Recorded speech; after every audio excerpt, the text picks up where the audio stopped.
kalau pakai strategi seperti ini. Kata saya betul, kata orang lain belum tentu betul. Karena standarnya akal manusia bisa salah. Tapi kalau bicaranya tentang ini, agama, misalkan saya bicara, orang Islam wajib sholat loh. Siapa yang tidak sependapat dan ingin membantah, silakan angkat tangan. Alhamdulillah tidak ada. Karena yang datang dan yang disampaikan, ya udah, datang dari yang maha benar, Allah. Berarti tugas kita cuma memastikan yang bakal diucap pasti benar. Apa yang di dunia ini yang pasti benar? Ayo, yang ada di dalam Al-Quran atau dari hadis-hadis yang sahih. Lebih bagus lagi kalau sebelum disampaikan sudah diamalkan. Kok nanti kalau salah bicara gimana? Ya kan di hadapannya orang soleh semua. Pasti dikoreksi. Nanti dihujat.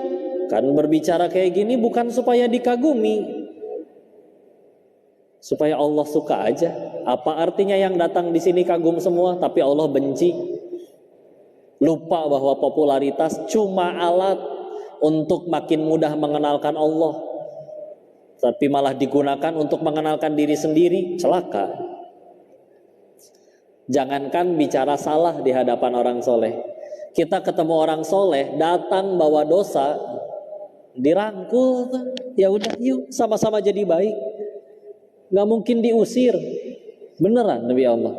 Ya, kalau beneran soleh ngajak jadi baik. Makanya ketemu, datang ke sini, meskipun ada yang niatnya baru pertama kali nih ikut pengajian dan teman-temannya mencaci maki, Allah so alim, so soleha.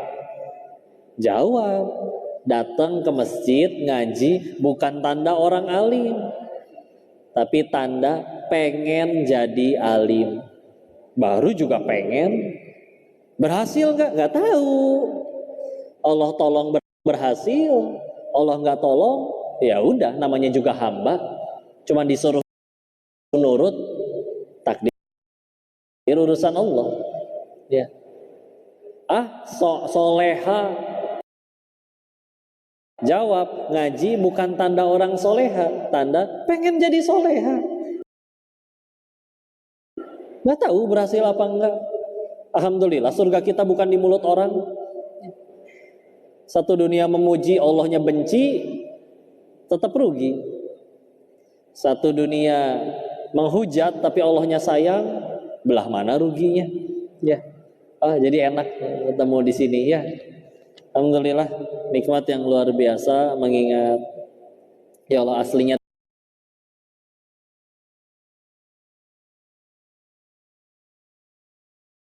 ini ya.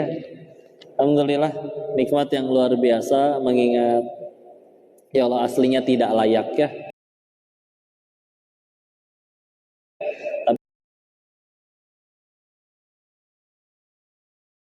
Tapi alhamdulillah ternyata syarat dalam menyampaikan sesuatu tidak harus suci dari dosa dulu. Karena kalau syaratnya harus suci dari dosa,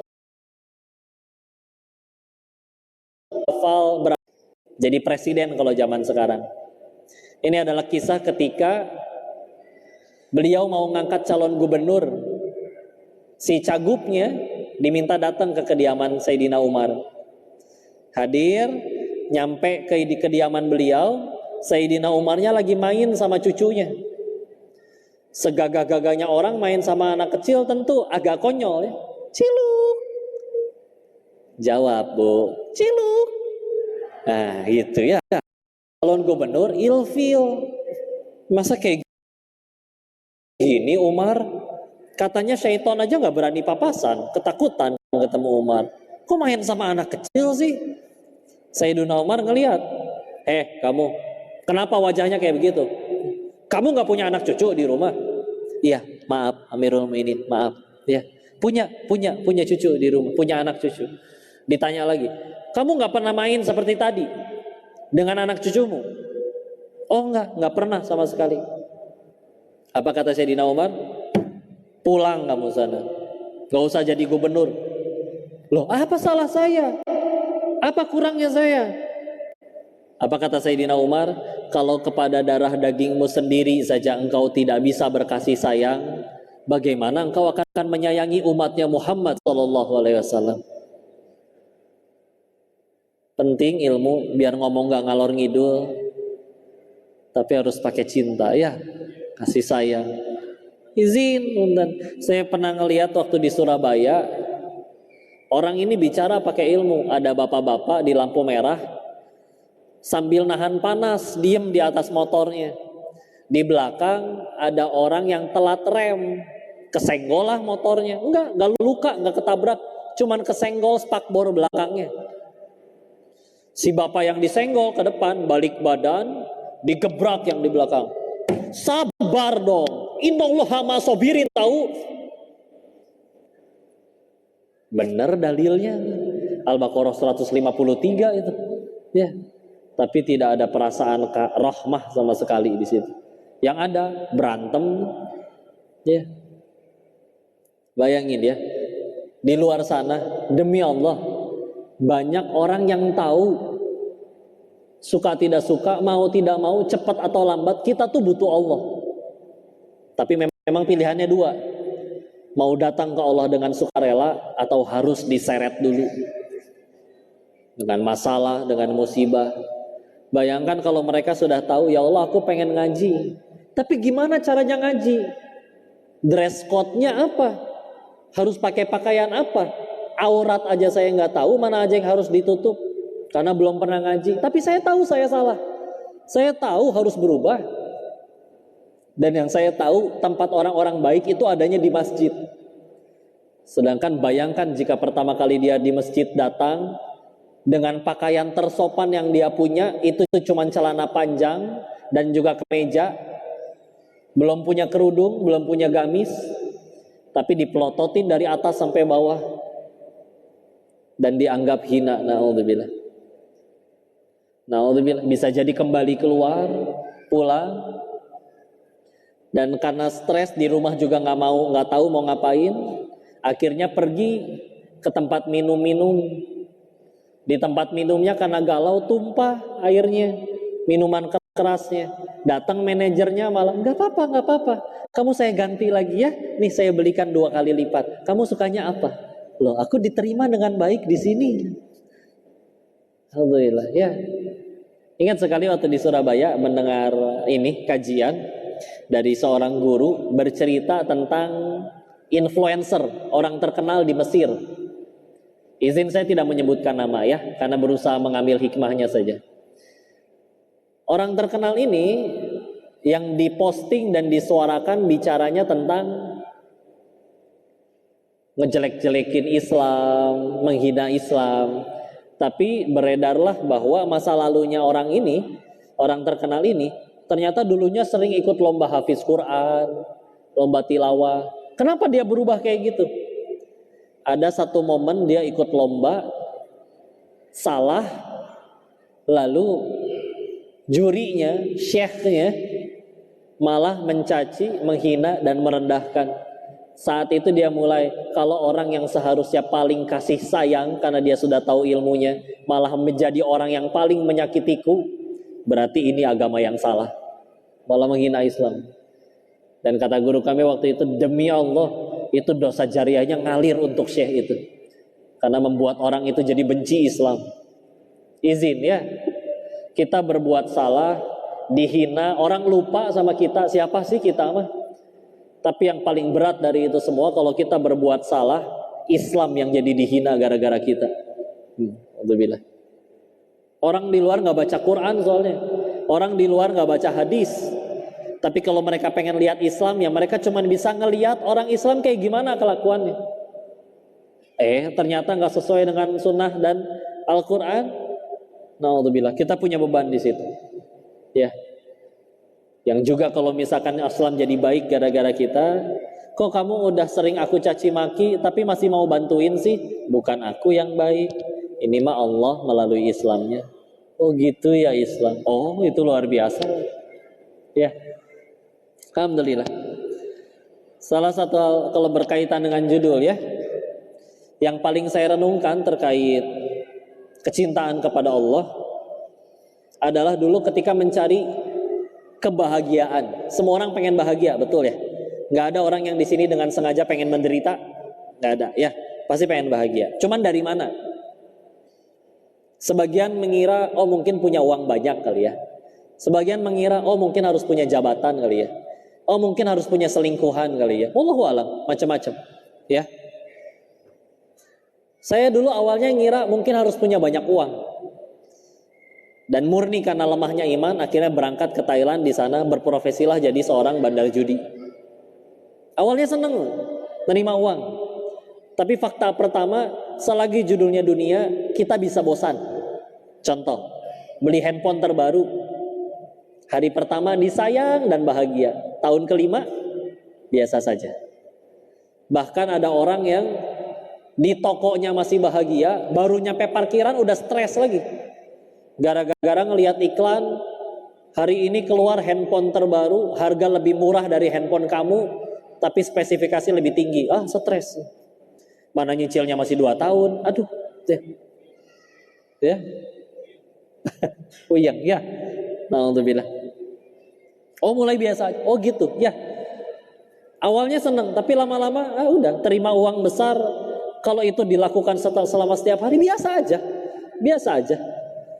Sebagaimana mungkin dulu kita waktu sekolah pernah iri. Enak ya uang jajan dia banyak.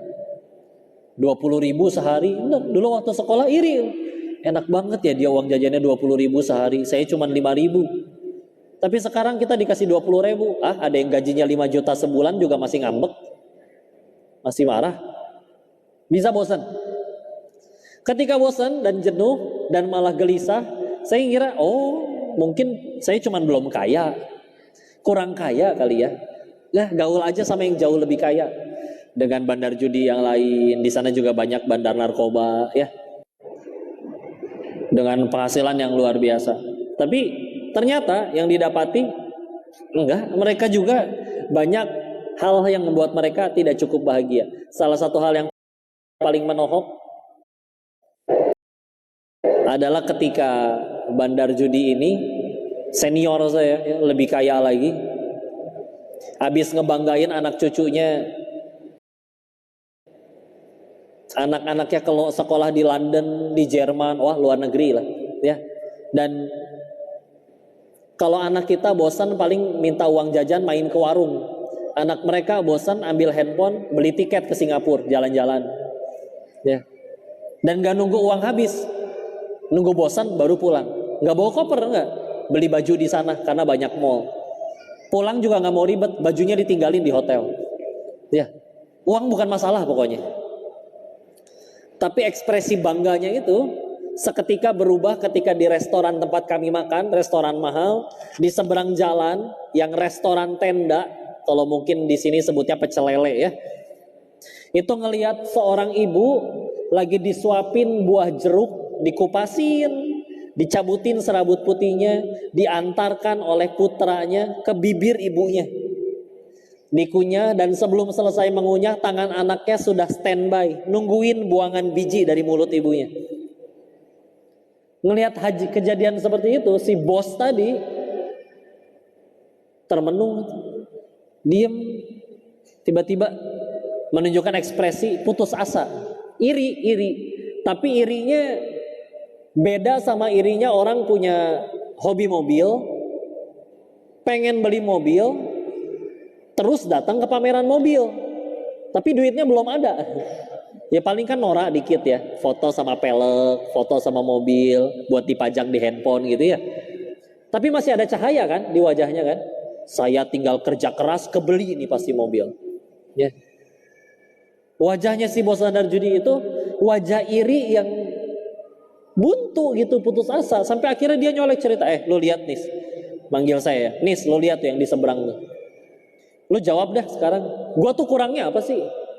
Kita jauh-jauh ya dari Indonesia nyari duit di sini, ngelanggar hukum dengan segala resikonya. Dapat kita duitnya. Tapi lihat ya, dia bukan muslim, tapi kalau kita bahasakan dia bilang kayak gini. Tapi lihat ya, demi Allah, anak gua nggak pernah tuh kayak yang di seberang kayak gitu, nyuapin dirinya. Berusaha ngehibur dong, kok karena dia Chinese juga dan lebih tua, dia bilang, kok anak koko kan keren, kuliahnya di Jerman, di London. Ah, lu asal lu tahu ya, dia nelpon sebulan sekali itu anak. Itu juga minta duit. Gak minta duit gak nelpon tuh. Giliran gua kangen nelpon, di reject coba. Lagi main sama teman-temannya, kurang ajar itu anak. Giliran minta duit juga harus ditransfer hari itu. Kalau nggak gua di blok coba. Coba bapaknya digituin. Oh gitu kok. Ya kan masih ada anak yang di rumah sih. Ya, kita di rumah juga jarang ketemu. Karena saking besar rumahnya, Pak ya. Kita tahu ya, rumah orang kaya kalau kita bayangin kan dari ruang tamu sampai kamar anaknya harus naik angkot kadang-kadang ya. Hiperbola ya. Jadi saking besarnya dan fasilitas lengkap. Di kamar anaknya komputer, internet, PlayStation, televisi, kamar mandi dalam, nggak mau keluar. Sampai pernah datang bareng ke sana, ada ojek online beli makanan, bawa makanan. Ojek online-nya 2, padahal makanannya sama, restorannya sama. Pak, kenapa nggak barengan datang duaan begini? Kan yang mesen beda. Adiknya yang mesen dari kamarnya, kakaknya mesen dari kamarnya. Saking masing-masingnya. Giliran kita sering kumpul di ruang tengah karena nggak punya kamar ya, nggak kumpul semua ya. Mereka kebanyakan kamar ya. Tapi itu jadi masalah. Kok gue kadang rindu ya kemana-mana malam-malam naik motor, beli mie goreng, naik Jupiter. Sekarang gue naik mobil Lamborghini, nggak boleh sebut merek ya. Bini Yamaha bukan mobil ya. Ya apalah ya, mobil mahal. Tapi lo tahu nggak? Bini gue ternyata punya berondong, punya simpenan. Anak gue kemarin baru ditembus dari polisi, ketangkep bawa narkoba. Ada masalahnya. Itu yang agak sepuh, ketemu sama yang agak muda ya. Wah, hobinya dugem, main gitu ya. Akhirnya kadang kita suka ngobrol. Rencana nih kita mau ngembangin bisnis kita kemana? Ya kita mau buka web lagi tahun depan, kita mau buka usaha ini tahun depannya lagi dan bla bla bla bla bla bla. Tapi kalau kita mundur terus, kira-kira kita 30 tahun lagi ngapain ya? Ya gue sih pengennya duduk lah, nyantai di sofa, nyaman, hangat, dikelilingin anak cucu. Tenang kayaknya kayak gitu. Udahlah kita capek di sini sementara aja. Ya lu gampang dong, cewek lu kan banyak tuh pada nari telanjang malah di sekelilingmu. Itu namanya tempat dugem ya. Apa jawaban dia coba? Lu gila kali, masa gua nikahin perempuan kayak begitu? Sedangkan orang penasaran ingin menyentuh dan melihatnya. Ini yang udah manusia tuh penasaran. Tahu nggak alasan orang pengen jadi kaya menurut kami waktu itu apa? Cuman satu. Karena apa? Karena belum pernah kaya. Udah gitu aja ya. Beneran? Belum menang. Orang tuh cuman penasaran. Ini contoh ya. Dia akhirnya punya uang. Orang lain cuma beli makanan 1 bungkus, kita bisa 1000 bungkus. Yang udah kaya asli ngerti. Emang perut saya muat 1000 bungkus? Enggak. Kan bisa dibesokin, ya bisa basi besok. Kan bisa diangetin, nggak akan seenak beli baru. Gimana atuh udah kepalang beli banyak? Coba aja dibagiin. Lihat senyum dan syukurnya orang, pasti bahagia. Ya. Makanya sampai ada istilah OKB, tahu OKB? Orang kaya blow on gitu.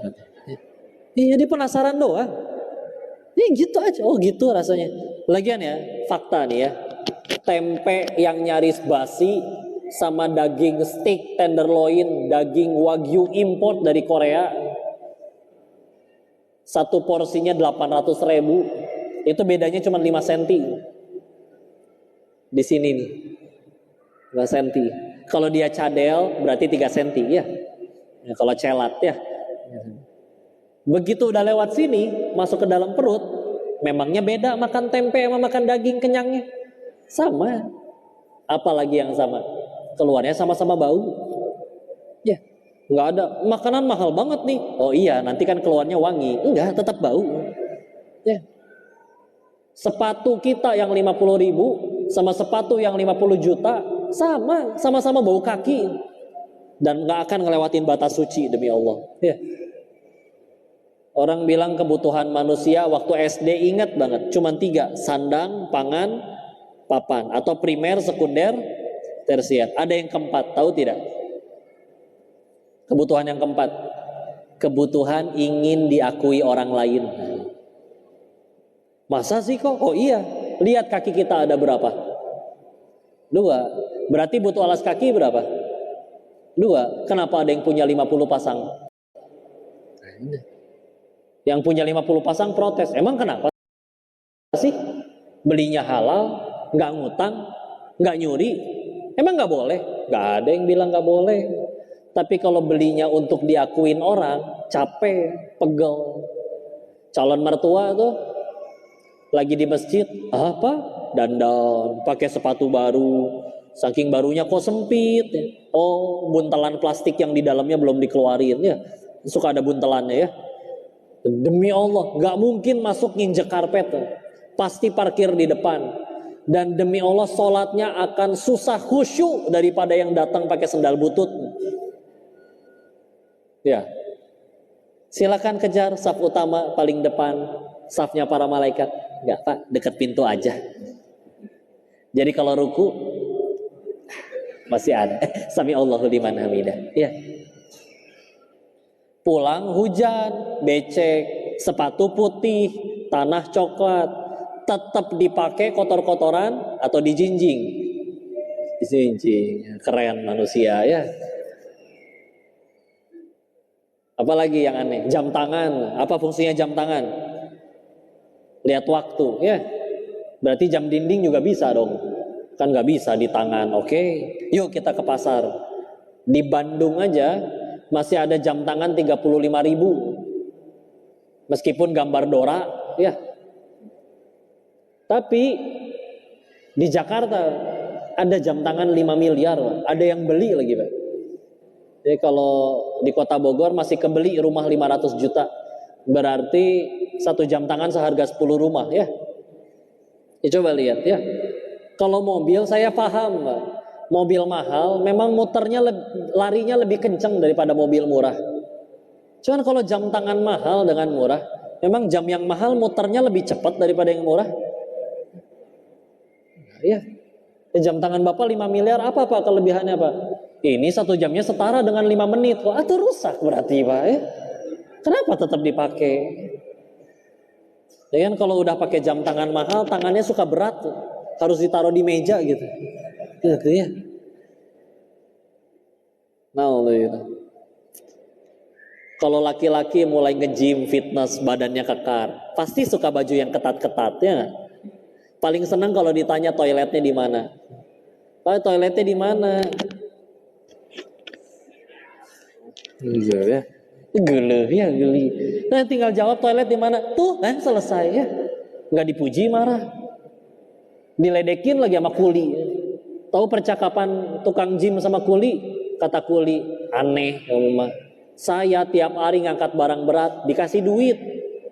Kamu keluar duit buat gotong-gotong besi di dalam ngapain? Ya. Masya Allah. Ah gitu aja. Aneh manusia. Ya. Bu. Suka nggak kalau dikasih uang 100 juta? Suka, tapi palsu. Nyadar nggak? Kadang kita juga suka loh sama yang palsu-palsu. Apa contohnya? Ibu ketemu teman, terus teman ibu berkata, ibu, kok setiap hari bisa tambah muda ya? Menurut ibu itu fakta, Bu? Ya. Tolong jelaskan secara medis, gimana caranya tambah muda setiap hari itu gimana? Ya. Tapi kita seneng tuh gitu. Giliran di toilet sendirian ngaca percaya, iya juga ya. Enggak. Tadian hati-hati. Ada udang di balik bakwan ya. Agar silaturahmi tidak terputus. Waduh, udah hafal semuanya ya. Ternyata ada niat yang lain. Oh, capek. Muji juga nanggung lah kadang. Ibu kok awet muda sih? Usia beribu berapa sih usia ibu? Ih bisa aja koko. Ibu udah 42 tahu kok. Masa kayak 41,5 loh bu. Setengah. Capek beneran ya. Kok uang banyak bisa beli rumah, bisa beli villa. Jujur ya. Kita punya villa juga tidurnya di atas kasur. Segede-gedenya kasur 2x2. Gak mungkin bapak guling-guling menggelinding ke setiap bagian rumah ya. Yang jujur ya, yang paling nikmatin villa mewah tuh siapa sih? Si Mamang sama si Bibi berenang tiap hari di villa, seger luar biasa ya. Lari-larian di taman kayak film India. Mamang, iya Bibi, nanti malam mau tidur di lantai berapa sayang? Tiap bulan digaji, luar biasa. Dan gak mikirin hisap. Yang punyanya belum tentu datang setahun sekali. Mau di aku nggak bisa, nanti ketahuan KPK kan repot ya. Tiap bulan gaji karyawan, maintenance kolam renang, ngisi token listrik, malu villa gede, masa ngisi token 20.000 dilepehin ya. Dan yang paling repot dihisap, gitu aja. Orang penasaran doang. Dan nggak ada yang pengen selamanya di situ, beneran. Si bodoh ini masih nggak percaya. Saya pengen nyari. Pasti ada yang happy ending, bahagia sampai akhir. Dia baru 20 tahunan di bidang itu atau 10 tahunan. Saya pengen cari yang udah lebih dari 40 tahun tetap di bidang perjudian dan berakhir bahagia. Mampir ke kasino-kasino yang ada di sana. Ketemu dengan karyawan-karyawan seniornya. Ini pendirinya kemana? Oh, kan mati kena HIV AIDS. Tahu penyakit AIDS tidak? AIDS itu sebetulnya sindrom ya. HIV itu adalah virus yang membuat antibodi tubuh kita mati. Jadi tubuh kita tuh nggak punya gerbang, semua penyakit bisa masuk. Mata belekan, bibir jamuran, paru-paru TBC, tubuhnya kusta, kencingnya bernanah, pantatnya ambeien, wah semuanya masuk. Itu mengerikan, dia bilang. Ya. Pindah ke kasino lain, ini pendirinya mana? Kan masih agak gila, anak istrinya kabur sama laki-laki lain. Pindah ke kasino lain, ini kemana pendirinya? Ya kan masih dikhianatin anak buahnya, masih di penjara. Ada nggak yang masih kaya sampai detik ini? Oh ada tuh yang di belakang. Tapi kan agak blow on ya, anak-anaknya mati overdosis narkoba semua. Jadi sebatang kara. Kayak gitu. Gak ada yang happy ending. Saya nanya berarti, kalau gitu gimana cara untuk bahagia tanpa alasan? Jawabannya waktu itu 2. 1, anak-anak. Anak-anak. Kita bahas yang anak-anak dulu ya. Lihat anak-anak. Anak-anak adalah bukti manusia itu lebih mudah berbuat baik, betul? Dia habis benjol sama temennya, 5 menit kemudian main lagi tuh sama temennya. Yang berantem siapa? Ibu, ya. Nah, kamu habis benjol sama dia. Bagi anak-anak mudah, benjol yang nggak sakit, udah nggak sakit, dia punya mainan yang saya suka, selesai. Nggak ada anak-anak pulang dari PAUD berkata, "Mah, panggilkan pengacara keluarga kita, mah." Kenapa adek? Anak TK Pertiwi menghina saya, mah. Izzah saya di mana? Nggak ada. Ya. Bawa mereka ke meja hijau, mah. Si mamanya bawain meja biliar, sama-sama hijau, ya nggak? Ya. Enggak. Sederhana anak kecil. Pengetahuan kita orang dewasa sama pengetahuan anak kecil, banyakkan pengetahuan siapa? Dewasa. Uang anak-anak sama uang orang dewasa, banyakkan siapa? Dewasa. Kecuali Rafathar sama Cipung ya, mereka agak beda ya. Mereka juga nggak request lahir di tempat itu ya. Tapi kan secara umum, iya kita mau udah kuliah, udah kerja, udah punya gaji, ya gak? Tapi yuk, pengetahuan, ilmu, uang lebih banyak. Kok masih lebih sulit bahagia daripada anak-anak? Sederhana. Anak-anak selalu mudah bahagia karena satu hal. Tidak ada pesaing Allah dalam hatinya. Meskipun dia juga gak ngerti tauhid itu apa. Uluhiyah, rububiyah, asma wa sifat, gak ngerti. Kita makin gede, gini ya rasanya punya uang enak, gini ya rasanya punya jabatan enak. Itu menjadi pesaing Allah di hati kita. Sampai-sampai kalau di Jakarta ada orang baru gajian 20 juta sebulan, percuma gaji 20 juta. Saya mah bahagianya nanti tuh kalau rumahnya sebesar dia, kalau mobilnya sebanyak dia. Kenapa kayak gitu? Dulu waktu kecil mudah kita bahagia. Kenapa makin gede, makin pinter, makin banyak uangnya malah makin menderita? Itulah kerennya Islam salah satunya. Tidak hanya melepaskan manusia dari perbudakan, tapi melepaskan manusia juga dari dia diperbudak oleh keinginannya sendiri. Kenapa bahagia kita jadi makin banyak syarat? Ya. Yang kedua, yang jawab orang ateis. Lu pengen jadi orang yang bahagia tanpa alasan, Nis? Lu gua nggak ngerti lah lu ngomong apa, kata dia. Mungkin orang yang kayak gitu cuman satu, katanya. Mungkin yang ngomong kayak gitu cuman orang suci yang dekat dengan Tuhannya. Yang ateis, yang ngomong orang ateis. Ya. Saya mikir, ya juga ya, dulu TK sampai SMA sekolah Katolik. Selalu ada kisah-kisah tentang orang yang mereka sebut dengan nabi, pahala banyak, dosa terampuni, ujian parah, menderita, tapi tetap jadi orang baik. Ngapain mereka kayak begitu? Ya. Sehingga akhirnya, bahkan ketika akhirnya mengkaji Islam lebih jauh, malah disebutkan ayat-ayat seperti contoh Al-Ankabut ayat surat 29 ayat kedua. Ahasiban nasu ayyutsraku ayyakulu amanna wa hum la yuftanun. Jangan kalian ngaku beriman deh sebelum kalian diuji. Satu. Al-Baqarah 155. Walanabluwannakum bisyai' al-ayah. Izin saya percepat ya. Jangan kalian mengaku, dan di 155 dan 214, jangan kalian mengaku bisa ke surga sebelum kalian diuji sebagaimana orang-orang terdahulu. Siapa orang-orang terdahulu? Orang-orang soleh, Rasul dan para sahabatnya. Mereka aja sampai nanya ke Allah di ayat 214, mata nasrullah, Al-Baqarah ya, kapan pertolongan Allah?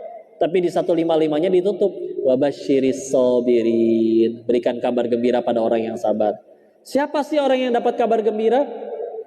156-nya, alladzina idza asabathum musibah qalu inna lillahi wa inna ilaihi rajiun. Adalah orang yang ditimpa segala sesuatu, dia berkata, kami ini milik Allah dan akan kembali kepada Allah.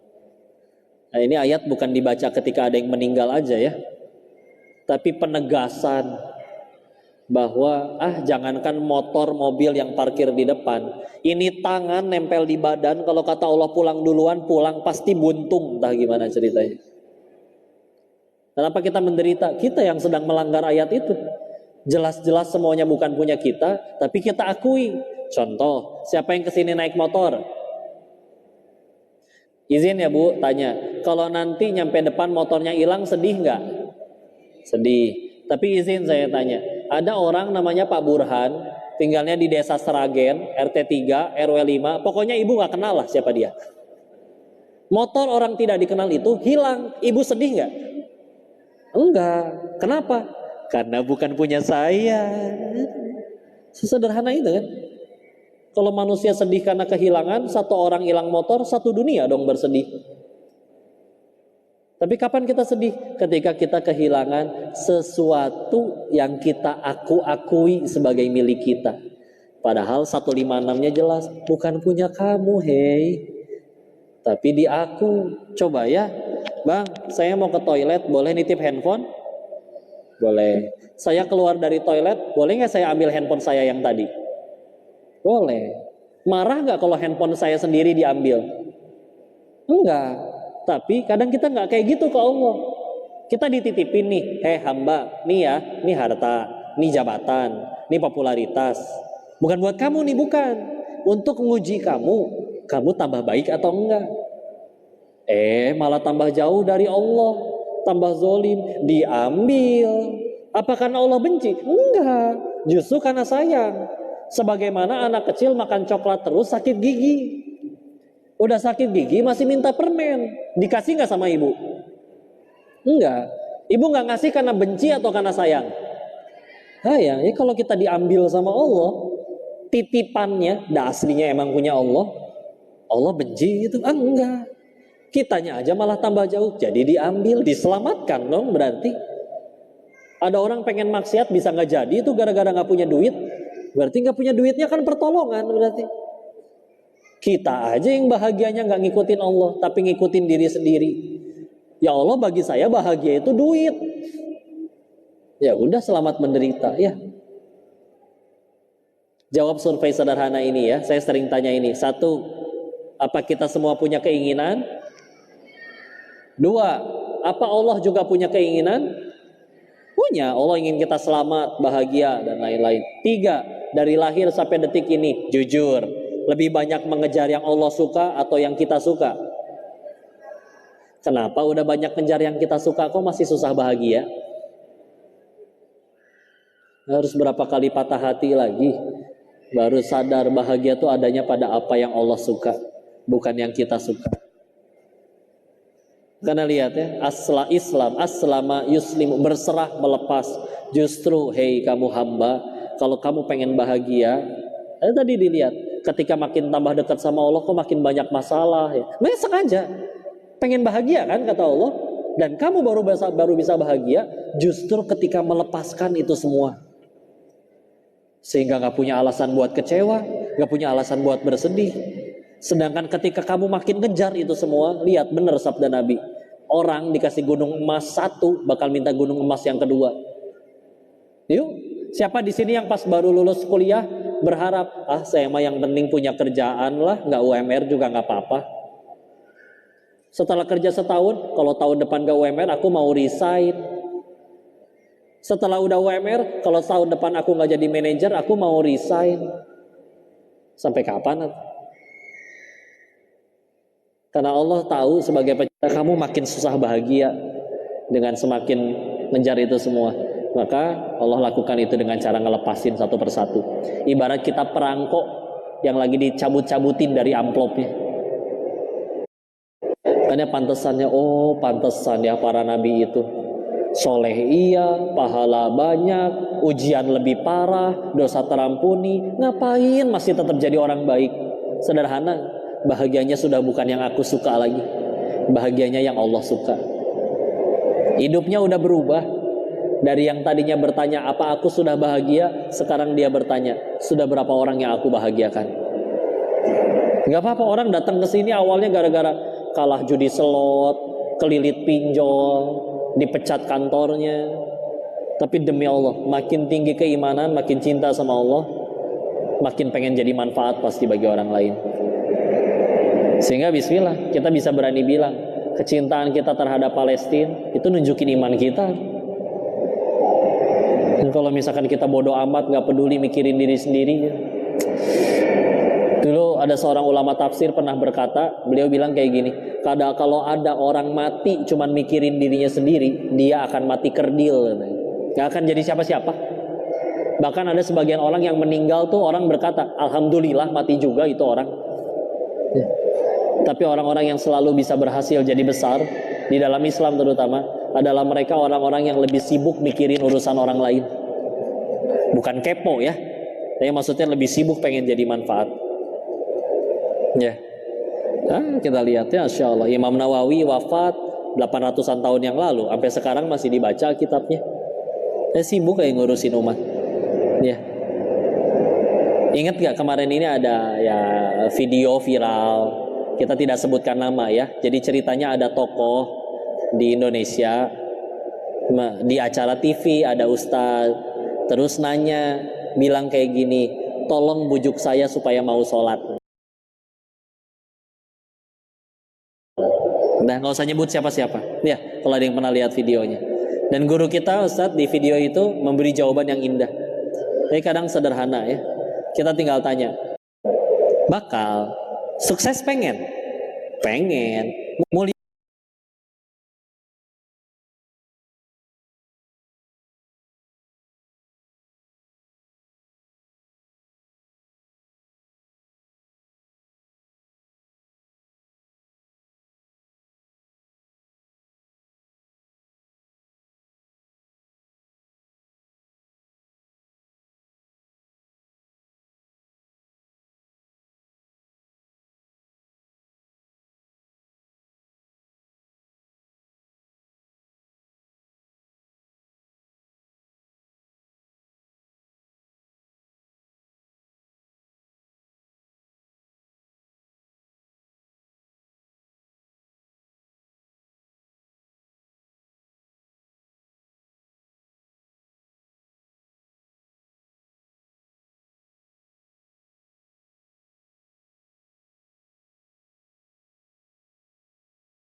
apa yang diajarkan di dalamnya.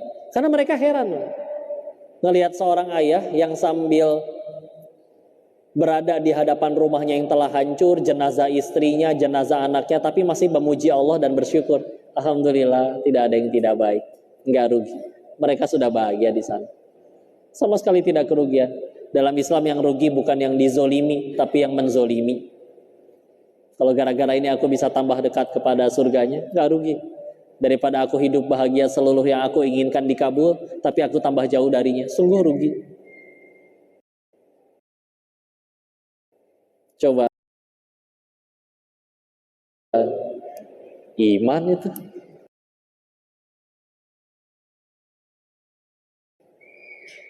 Sedangkan kami pernah bertemu dengan orang yang punya segala-galanya. Pernah ngerasain di luar sana ketemu orang yang penghasilan 80 miliar per hari. Buat minum, buat tidur aja harus minum obat tidur dia. Kita mah di pengajian juga tidur. Maaf ya. Oh enggak, bangun semua di sini ya. Insyaallah. Ya. Enggak, justru dengan iman bismillah. Itu adalah kisah salah seorang sahabat Nabi yang paling akhir-akhir wafat. Namanya Abu Kilabah Al-Jarmi. Diriwayatkan ada pemuda tersesat di dalam hutan, lalu menemukan tenda reot. Lalu dari dalam tenda ini sang pemuda mendengar suara, Alhamdulillah, Alhamdulillah, wa syukurillah. Pemuda heran, ini orang hidupnya senikmat apa? Kok gak berhenti memuji Allah sih? Nekat, ngintip, masuk, tambah kaget. Yang sedang memuji Allah, Abu Kilabah Al-Jarmi ini ternyata adalah seorang kakek yang kedua kakinya buntung, kedua tangannya buntung, kedua matanya buta, telinganya setengah tuli. Nanyalah pemuda ini saking penasarannya.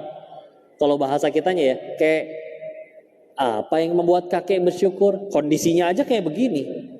Apa jawaban Abu Kilabah? Bukankah bisa mengucap Alhamdulillah saja itu sudah merupakan suatu nikmat? Mana caranya orang bersyukur hanya karena diizinkan ngomong Alhamdulillah? Seolah dia berkata kepada pemuda, hei pemuda, lihat sini, ada nggak kaki saya? Nggak ada. Kalau ada mungkin saya lagi maksiat. Sekarang gimana caranya saya maksiat nggak ada kaki? Bukankah berarti saya sedang dipersulit ke neraka? Kalau saya dipersulit ke neraka, bukankah berarti saya sedang dipermudah ke surga? Maka bukankah kondisi saya ini nikmat? Si orang punya hati kayak gitu gimana bisa sedih sih? Sedangkan diri ini di sana bak-bak nyobain ngerasain duit segitu banyak, kondisi seperti itu. Enggak bahagia. Makanan banyak gak dimakan semua. Rumah banyak gak bisa dikunjungin semua saat dalam satu waktu. Mobil banyak gak bisa dipakai semuanya. Tetap aja pantat butuhnya satu jok doang. Ya. Sehingga enggak. Yuk dari situ kita sadari. Mau bahagia mah pakai iman. Gak bisa kalau gak pakai iman.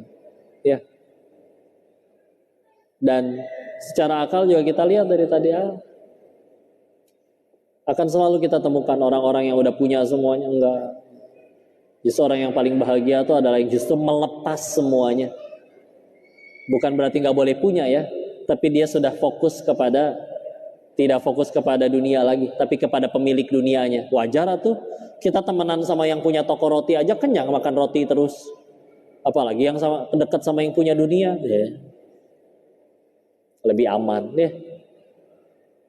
Jadi ya itu bismillah ya, dengan mempelajari kisah-kisah orang terdahulu yang luar biasa soleh dan takwanya, atau ya harus mungkin belajar dengan cara yang kami tempuh, bak-bak sana sini dulu, baru akhirnya iya ya kita tuh butuh Allah, suka tidak suka mau nggak mau pasti nyari Allah, tinggal mau datang dengan sukarela atau harus diseret dulu sama Allah, dengan ngerasain bangkrut dulu mungkin, dicaci orang dulu mungkin, atau diremehin orang waktu reunian, nggak usah, cukup Allah aja. Dan itu telah dicontohkan oleh orang-orang yang lebih mulia dan lebih sukses daripada kita. Mereka semua hidupnya bukan sekedar, apapun yang terjadi dalam hidupnya bukan sekedar bertanya aku suka atau tidak, tapi bertanya Allah suka atau enggak. Selagi engkau suka ya Allah, enggak, silakan mau diapain, terserah. Daripada segala hal terjadi sesuai keinginan, tapi engkau tidak suka, aku celaka. Lebih baik aku sesuai yang engkau suka. Aku pasti selamat. Wallahu a'lam bishawab. Terima kasih banyak kepada Ustaz Nurdin atas jawaban di pertanyaan pertama kita tentang bagaimana sebenarnya membentengi diri dari masyarakat yang berbeda. Terjawab yang lainnya. Kita ceritakan kesediaan dan yang akuat atau yang perempuan boleh silakan berbicara. Itu jauh. Di WA aja, di WA, Bu.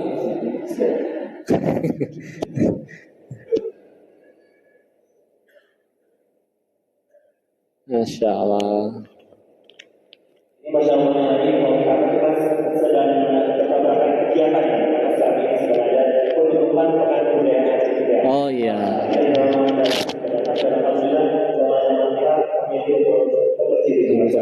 Yang penting tambah dekat sama Allah ya.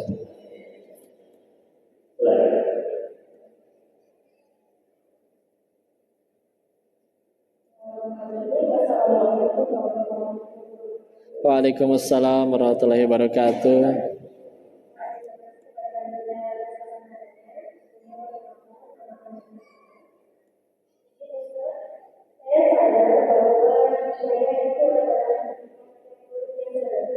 Alhamdulillah.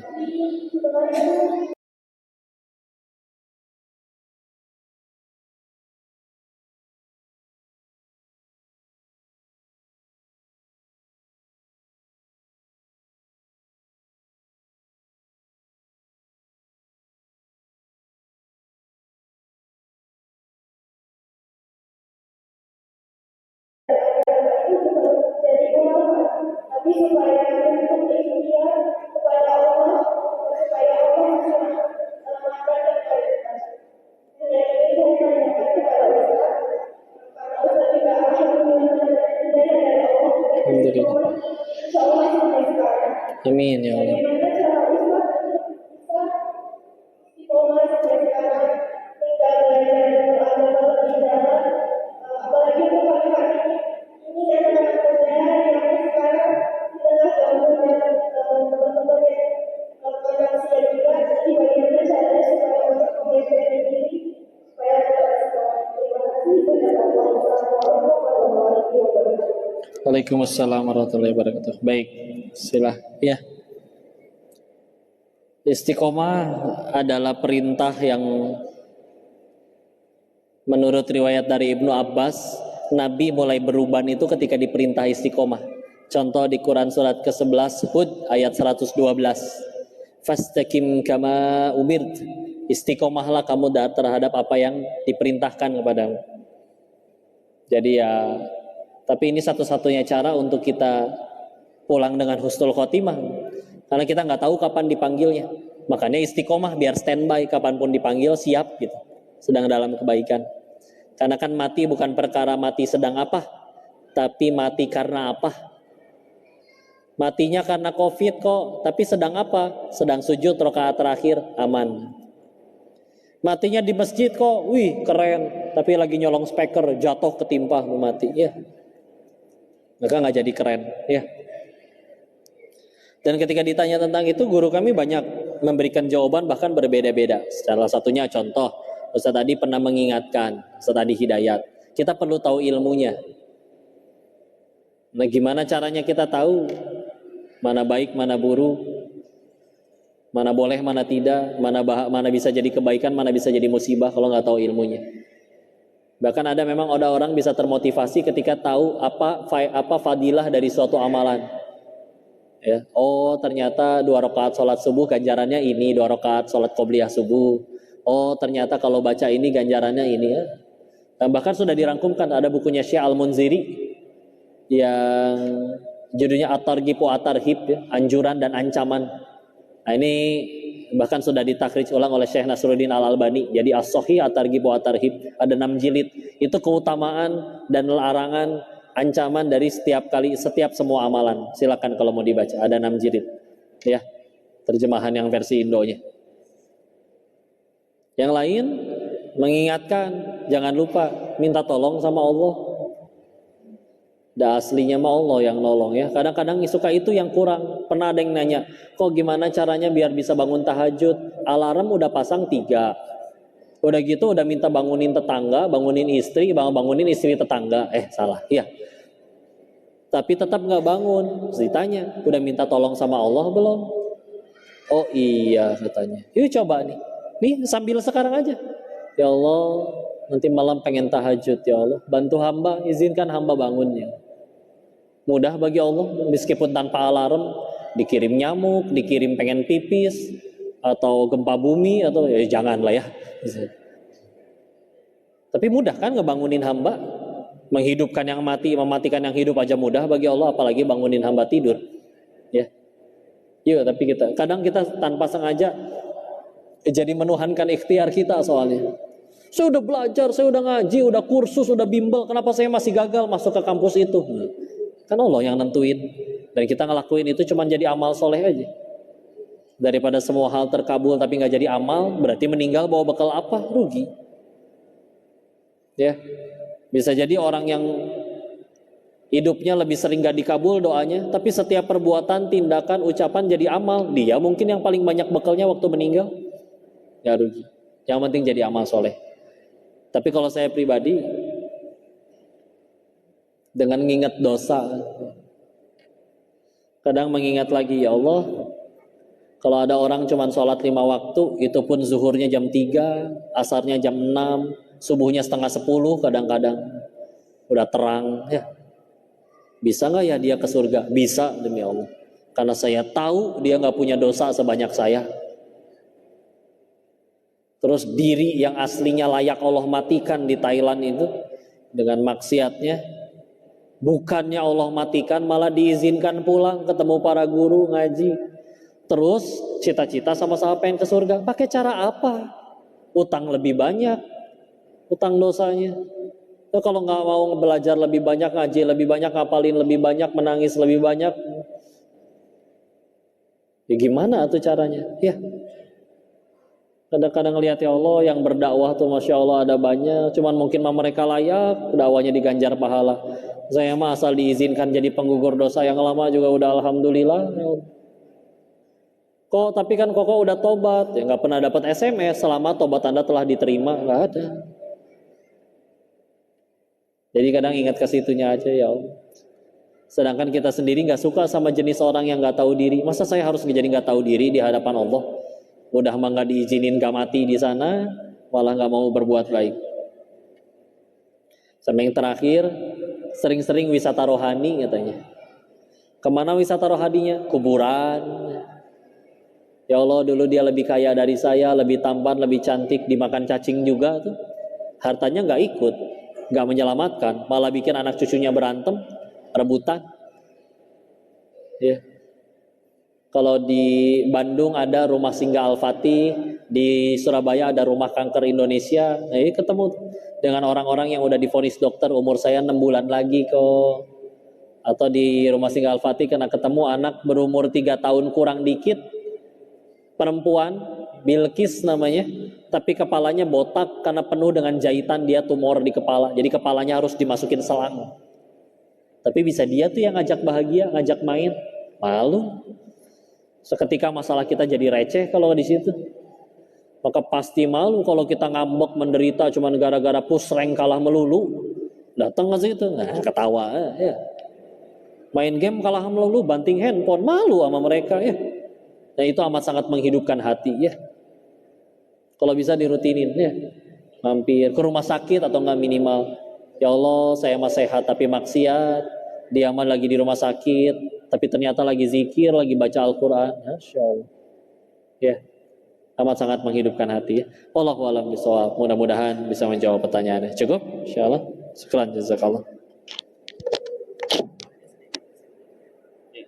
Terima kasih banyak kepada Ustaz Majelis atas jawaban di pertanyaan kedua kita tentang bagaimana tadi istiqomah supaya menjadi jalan bagi kita untuk terus istiqomah di jalan Allah Subhanahu wa taala. Ini Ustaz Majelis adalah kesediaan menyampaikan sedikit closing statement atau kesimpulan istiqomah sekaligus motivasi seluruh kepada jemaah yang berada di kita di sekarang ini yang sedang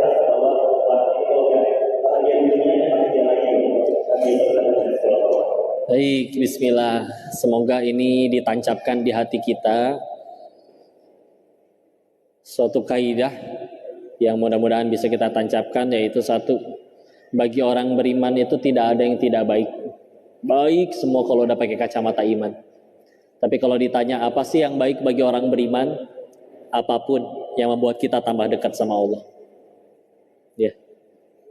Mau suka tidak suka, kalau pengen itu jadi kebaikan, jadiin ini jalan tambah dekat sama Allah. Daripada kita suka tapi malah tambah jauh dari Allah, rugi. Ya. Kayak udah, ya. Jadikan setiap kali terjadi sesuatu bukan tanya apakah ini aku suka, tapi jadi bertanya apakah Allah suka. Ya. Ya, gimana caranya agar ini jadi jalan kita tambah dekat sama Allah. Bismillah, Allah aja.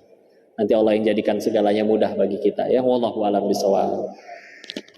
Cukup, Ustaz. Jazakallahu khair. Saya mohon maaf lahir batin jika ada kesalahan murni datang dari kebodohan diri ini. Tolong dimaafkan dan dinasihati. Jika ada kebaikan murni seluruhnya hanya dari Allah dan kita bersyukur kepadanya. Wabillahi taufiq wal hidayah. Assalamualaikum warahmatullahi wabarakatuh.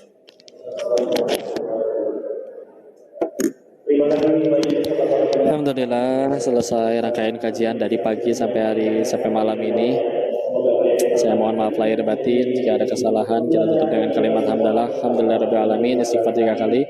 Astaghfirullahaladzim, astaghfirullahaladzim, astaghfirullahaladzim.